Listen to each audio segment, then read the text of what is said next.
Chapter 1: The Worst Birthday. The story begins at 4 Privet Drive, where the Dursley family is arguing about Harry Potter's pet owl being noisy. Harry is staying with the Dursleys for the summer after his first term at Hogwarts School of Witchcraft and Wizardry. Uncle Vernon has locked all of Harry's magical things in a closet because the Dursleys are non-magical people. Harry is famous in the wizarding world for surviving the curse of the evil Lord Voldemort and for his lightning bolt-shaped scar. The Dursleys ignore Harry's 12th birthday and instead focus on a dinner party that night. Harry is instructed to remain upstairs and pretend not to exist.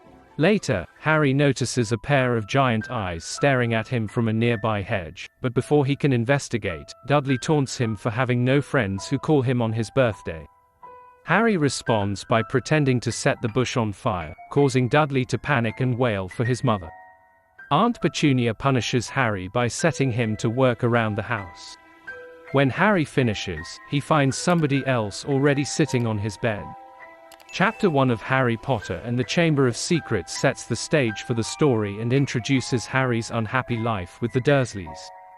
We learn about his hero status in the wizarding world and see his vulnerability and likability as a character. The theme of living up to fame and expectation is introduced, as Harry strives to deserve the recognition he has gained. Chapter 2: Dobby's Warning. The chapter begins with Harry still in shock after discovering a small, peculiar creature sitting on his bed. The creature, named Dobby the house elf, appears to be wearing a tattered pillowcase and has bulging green eyes and bat-like ears. Dobby bursts into tears at being treated like an equal by a wizard, and this noise causes a slight falter in the dinner party voices downstairs. It is revealed that Dobby wants to prevent Harry from returning to Hogwarts, as danger awaits him there. Harry protests, but Dobby insists without explanation. Their conversation is interrupted when Vernon Dursley reprimands Harry, causing him to hide Dobby in the closet. Vernon becomes enraged when a letter is delivered by Owl, warning Harry not to use magic outside of school, and locks Harry in his room with the window barred. Harry's life reaches an all-time low as he is fed through a flap in the door and haunted by thoughts of being caged and taunted. In his dreams, he hears the bars of his cage rattling and wakes to see his best friend, Ron Weasley, outside his window. Ron, along with his twin brothers, Fred and George, use their magical abilities to break Harry out of the Dursleys' house and bring him to their home. They reveal that Dobby had intercepted all of Harry's mail from his friends and had been preventing him from receiving any news from the wizarding world. Ron also reveals that the danger at Hogwarts is real and that someone has opened the Chamber of Secrets, unleashing a terrifying monster on the school. Harry is determined to return to Hogwarts to help his friends and solve the mystery of the Chamber of Secrets.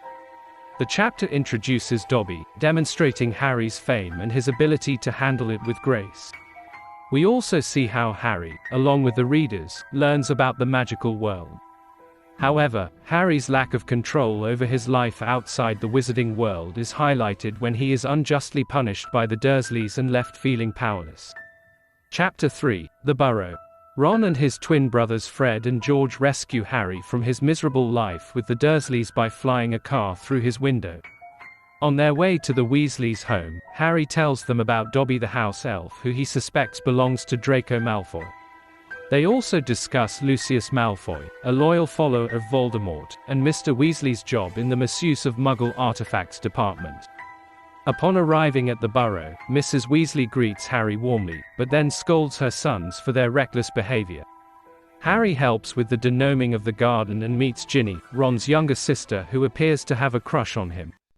Ron apologizes for the shabbiness of his room, covered with posters of Quidditch, but Harry is thrilled to be there. In this chapter of Harry Potter, Harry escapes from the Dursleys and enters the world of magic as he travels to the Burrow, the home of the Weasley family. The stark contrast between the two worlds is emphasized, with the Dursleys seeming grotesque and the Weasleys being loving and quirky. The chapter also contains foreshadowing for future events in the series, including Ginny Weasley's crush on Harry, the introduction of defense against the dark arts teacher Gilderoy Lockhart, and the Weasley family's lack of money. Chapter 4: At Flourish and Blots. In this section of Harry Potter and the Chamber of Secrets, Harry spends his summer at the Burrow, the home of the Weasley family.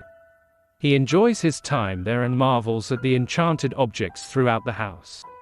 Harry, Ron, and their friends practice Quidditch, and Harry feels guilty about the Weasleys' financial struggles, as he has a large inheritance. They later travel to Diagon Alley to buy school supplies, using Floo powder. However, Harry ends up in Knockturn Alley, where he overhears a conversation between Lucius Malfoy and a shop owner. He then bumps into Hagrid, who rescues him and takes him back to Diagon Alley. In Diagon Alley, they visit Gringotts Bank and several magical stores, including Flourish and Blots, where they meet Gilderoy Lockhart, who will be teaching defense against the dark arts at Hogwarts. The Malfoys also show up and insult the Weasleys' financial situation and Hermione's non-wizard blood, leading to a fistfight between Mr. Weasley and Lucius. The group says goodbye to Hermione and her parents and returns to the Burrow.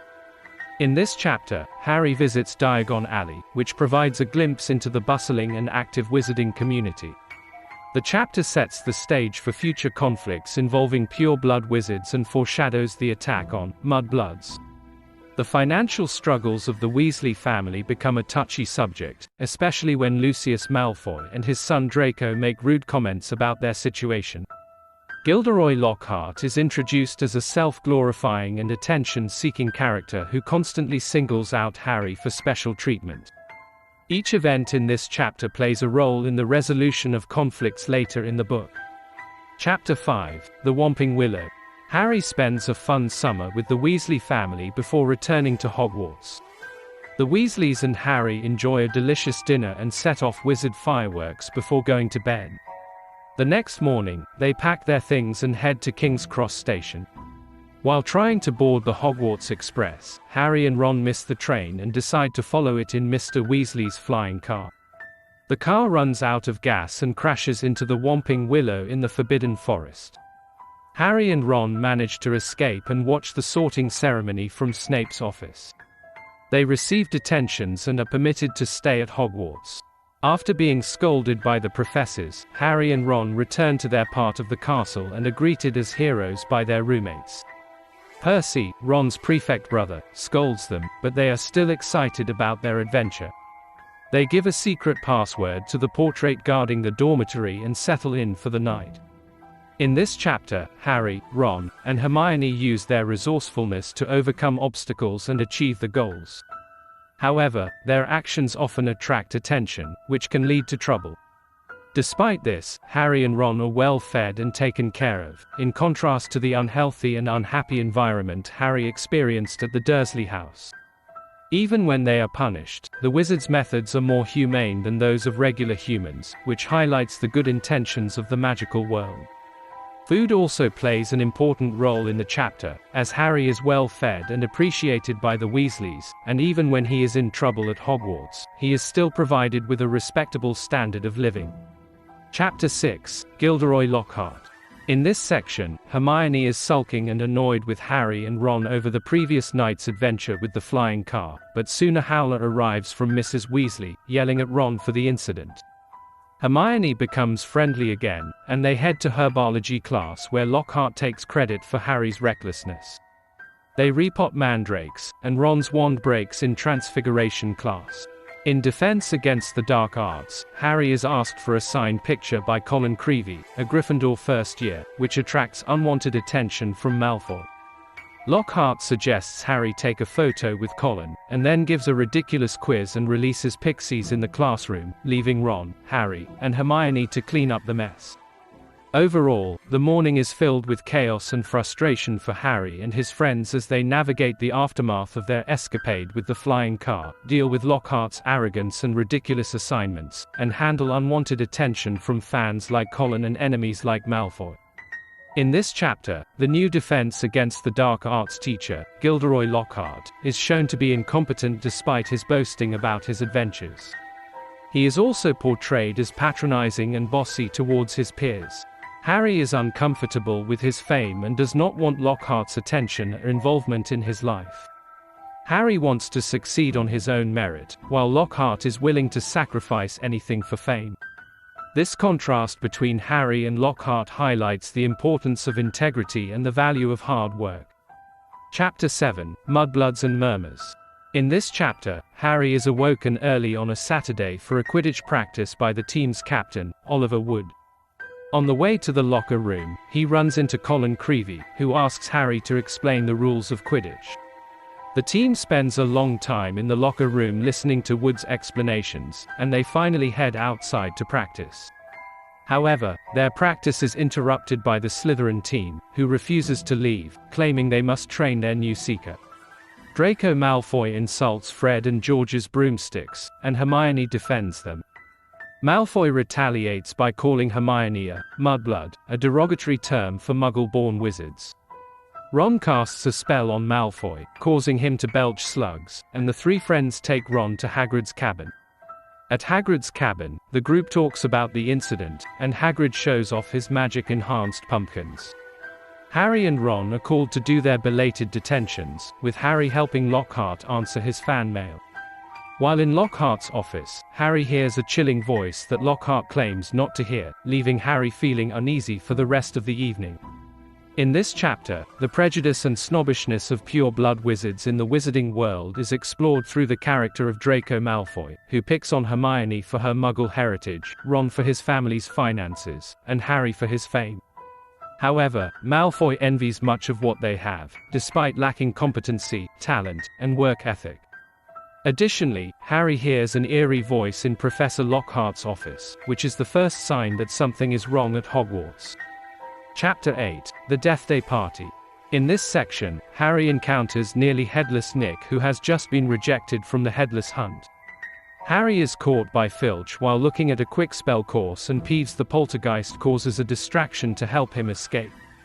Nick invites Harry to his Deathday party, which Harry attends with Ron and Hermione. After the party, Harry hears an eerie voice that nobody else can hear, and the trio follows the sound until they find Mrs. Norris, the caretaker's cat, hanging from the ceiling, and a message scrawled on the wall warning of the opening of the Chamber of Secrets and the danger to enemies of the heir. Draco Malfoy then appears, calling Harry and Hermione mudbloods and warning them that they are next. The afterlife in the wizard world is not free from problems, as ghosts like Peeves, Nick, and Myrtle struggle with their own issues. The community in the wizard world, just like in the Muggle world, is full of triumphs and disappointments. In this chapter, we learn about non-wizards born to wizards, as Filch reveals his self-consciousness about his identity.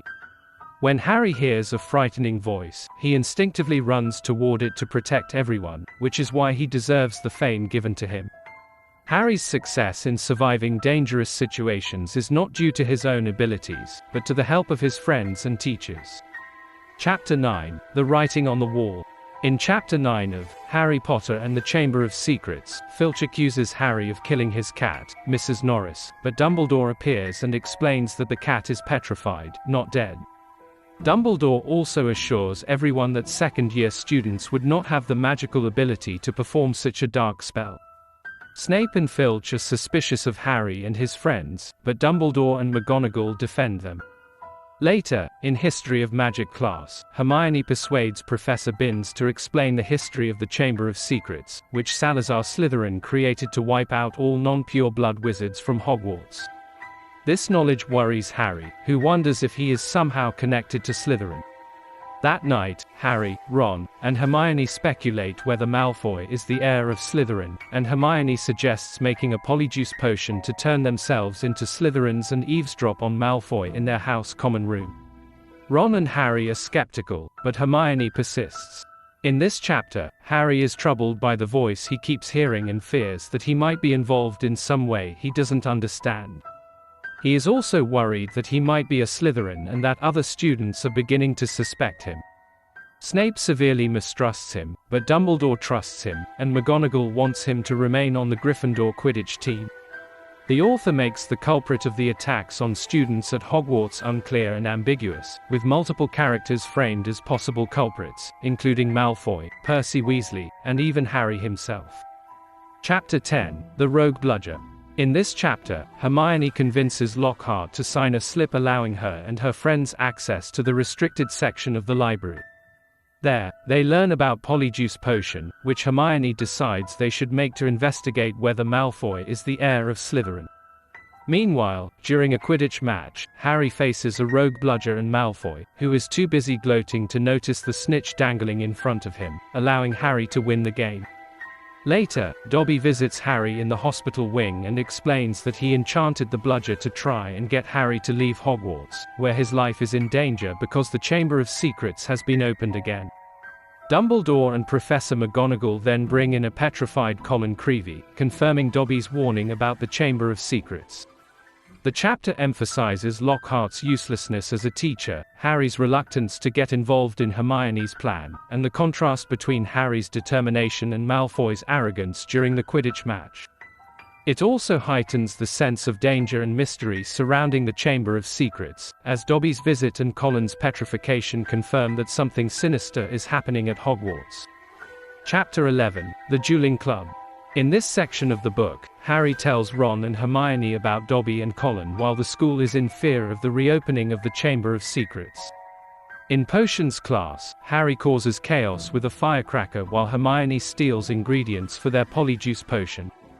They later attend a student dueling club led by Lockhart, where Harry reveals his ability to speak Parseltongue after accidentally calling off a snake conjured by Malfoy. The next day, Harry is accused of being the heir by some Hufflepuffs and discovers the petrified body of Justin Finch Fletchley, leading to a confrontation with the teachers. After hearing about the possibility of him being the heir and having the ability to speak Parseltongue, Harry begins to question his placement in Gryffindor and whether he could actually be the heir. Meanwhile, the school is in a state of fear after the attack on Colin and the discovery of Justin's petrified body. This leads to a confrontation between Harry and the teachers, who accuse him of being involved in the attacks. Overall, this section of the book reveals more about the fear and suspicion that has taken hold of the school due to the reopening of the Chamber of Secrets. Harry's accidental reveal of his ability to speak Parseltongue raises questions about his identity and adds to the tension. Chapter 12, The Polyjuice Potion. In this section, Harry visits Dumbledore's office where he sees the sorting hat, tries it on, and has a brief encounter with a phoenix named Fawkes. Dumbledore explains that Fawkes is a phoenix, and they talk briefly about phoenixes. Hagrid bursts in, exclaiming that Harry is innocent of petrifying the students, and Dumbledore asks Harry if he has anything to tell him, to which Harry says no. Later, the twins Fred and George jokingly walk in front of Harry, calling him the heir of Slytherin. On Christmas Day, Harry, Ron, and Hermione plan to use Polyjuice Potion to transform themselves into Crabbe and Goyle to find out information about the heir of Slytherin. They manage to get the hairs they need from Crabbe and Goyle and drink the potion. They go to the Slytherin common room, where they encounter Percy and then Malfoy. Malfoy shows them an article about Ron's father and talks about the Chamber of Secrets, not realizing that Harry and Ron are not really Crabbe and Goyle. The potion begins to wear off, and they rush back to Hermione, who has been transformed into a cat. Overall, this section provides some important background information about phoenixes and introduces the idea that someone at Hogwarts may be the heir of Slytherin. The trio's use of Polyjuice Potion leads them closer to uncovering the mystery, but also creates new complications. Chapter 13, The Very Secret Diary. In this section of Harry Potter and the Chamber of Secrets, Harry and Ron find a diary belonging to T.M. Riddle in Moaning Myrtle's bathroom. Hermione suggests that Riddle, who was commended for catching the heir of Slytherin 50 years ago, may have information about the current situation.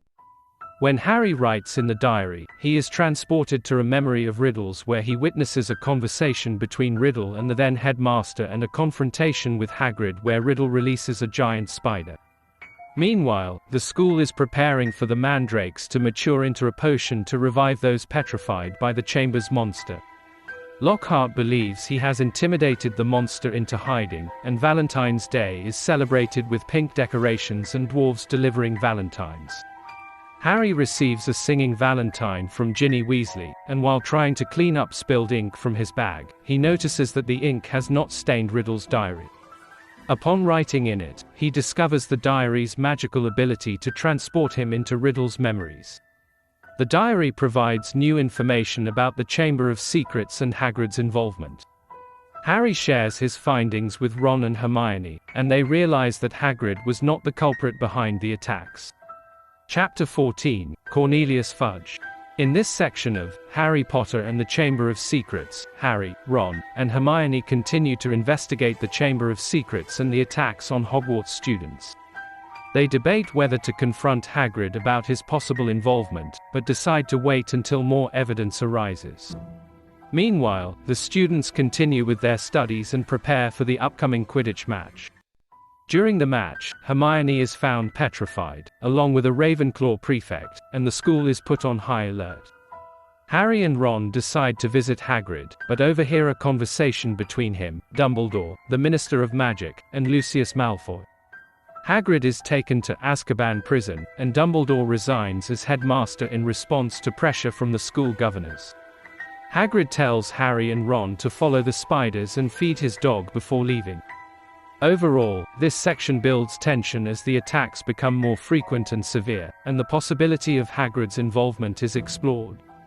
The introduction of new characters, such as Cornelius Fudge and Lucius Malfoy, adds complexity to the story and hints at larger political issues at play. Dumbledore's resignation marks a turning point in the novel and suggests that the situation is more serious than previously thought. Harry and Ron's mission to follow the spiders and find the culprit sets up the next phase of their investigation. Chapter 15, Aragog. In this chapter, Harry struggles to shake the fear that has taken hold of him after the attacks at Hogwarts. Despite the beauty of the spring outside the castle, Harry cannot stop worrying about the terror within. Meanwhile, Draco Malfoy appears to be enjoying the chaos and suggests Snape apply to be the new headmaster.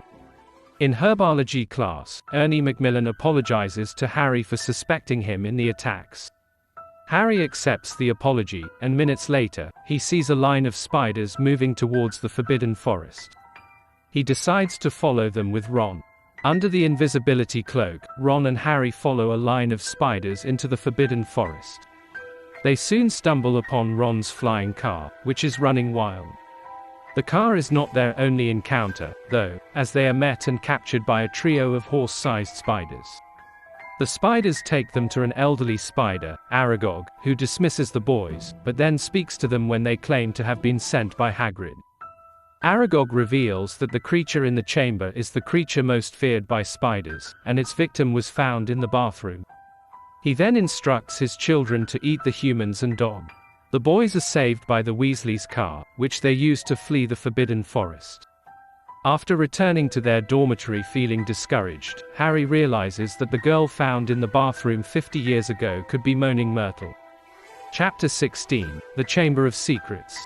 In this chapter, Harry and Ron try to come up with a plan to talk to Moaning Myrtle about her death, but fail to think of a way in. They then find out that exams are coming up soon, causing panic among the students. Shortly after, Professor McGonagall announces that the mandrakes are ready to be cut and used to restore the petrified victims. Ginny Weasley, who seems nervous, sits next to Harry and Ron and almost reveals something important before being interrupted by Percy. Later, Harry and Ron find a piece of paper in Hermione's hand that contains information about the basilisk and its weakness to roosters, as well as the word, pipes. They realize that Hermione meant the pipes in Myrtle's bathroom and hurry to tell McGonagall, but hear that Ginny has been taken into the Chamber of Secrets. The school is closed and the students are sent home. Harry and Ron confront Lockhart in his office, where he reveals that he has never actually fought any dark arts creatures and instead interviews people who have before erasing their memories and claiming their adventures as his own. Lockhart attempts to erase Ron and Harry's memories, but Harry disarms him with a spell and they all end up in Myrtle's bathroom. There, they find a giant snakeskin and a small snake carved onto the taps. Harry speaks Parseltongue to open a large pipe, which they descend into. Lockhart tries to erase their memories again, but Ron's wand backfires and destroys Lockhart's memory, causing an avalanche of rocks. Harry is separated from Ron and Lockhart, but continues on and eventually finds the entrance to the Chamber of Secrets. Chapter 17, The Heir of Slytherin. In this chapter, Harry finds Ginny lying unconscious at the feet of the statue of Salazar Slytherin. Tom Riddle, the young version of Voldemort, appears as a misty figure and explains how he manipulated Ginny through the diary to open the Chamber of Secrets. Tom then reveals his true identity as Lord Voldemort and challenges Harry to a duel. A basilisk emerges from the chamber, and Harry kills it with the help of Fawkes, Dumbledore's phoenix. Harry uses the sword from the Sorting Hat to slay the serpent, but gets injured in the process. He recovers with the help of Phoenix Tears and destroys the diary with a basilisk fang, causing Tom Riddle to disappear. Harry rescues Ginny, takes the sword, diary, hat, and his wand, and is led by Fawkes out of the chamber. Ron and a confused Gilderoy Lockhart await them outside. Fawkes takes them back to the bathroom where they entered the chamber, and Moaning Myrtle expresses her disappointment that Harry didn't die. Fawkes leads them to Professor McGonagall's office where they explain what happened. Chapter 18, Dobby's Reward. In the chapter, Harry and his friends enter McGonagall's office to find Dumbledore and the Weasleys waiting. Harry tells them everything about how he saved Ginny, except for the parts involving the diary. Dumbledore gently prods Harry to explain how Voldemort managed to enchant Ginny, and the truth about the diary comes out. Dumbledore sends Ginny to the infirmary for rest and hot chocolate, while he arranges for a feast for the entire school and awards Harry and Ron each 200 points for Gryffindor House. Alone with Harry, Dumbledore reassures him that he is not like Riddle and explains that the Sorting Hat placed him in Gryffindor because of the choices he made.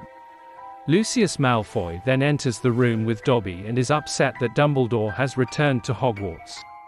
Dumbledore calmly explains that the attacks have been stopped and presents the diary as evidence. Dobby makes strange faces and gestures, which Harry ultimately understands to mean that Lucius had slipped the diary into Ginny's books months ago. Harry tricks Lucius into freeing Dobby by handing him the diary in a sock, which Lucius throws down in disgust. The chapter ends with a great feast, the cancellation of exams and defense against the dark arts classes, and Gryffindor being awarded the House Cup. Hagrid returns, Lockhart is officially removed from the school staff, and Lucius Malfoy is fired as school governor. The chapter concludes with Harry, Ginny, and their friends walking back into the Muggle world for their summer vacations.